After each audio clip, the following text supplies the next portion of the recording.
I'm not the only kid who grew up this way. Surrounded by people who used to say that rhyme about sticks and stones. As if broken bones hurt more than the names we got called, and we got called them all. So we grew up believing no one would ever fall in love with us. That we'd be lonely forever.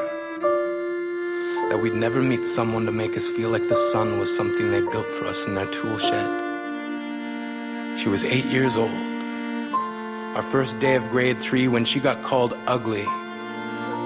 To this day, despite a loving husband, she doesn't think she's beautiful because of a birthmark that takes up a little less than half her face. Kids used to say she looks like a wrong answer that someone tried to erase but couldn't quite get the job done.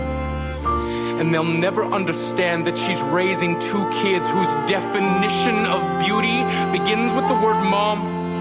Because they see her heart before they see her skin. Because she's only ever always been amazing. He was a broken branch grafted onto a different family tree. Adopted. He was 3 when it became a mixed drink of 1 part left alone and 2 parts tragedy. Started therapy in 8th grade. Idled a tidal wave of antidepressants and an adolescence being called pauper. 1 part because of the pills, 99 parts because of the cruelty. As if depression is something that can be remedied by any of the contents found in a first aid kit. And despite an army of friends who all call him an inspiration, he remains a conversation piece between people who can't understand. Sometimes being drug-free has less to do with addiction and more to do with sanity. We weren't the only kids who grew up this way.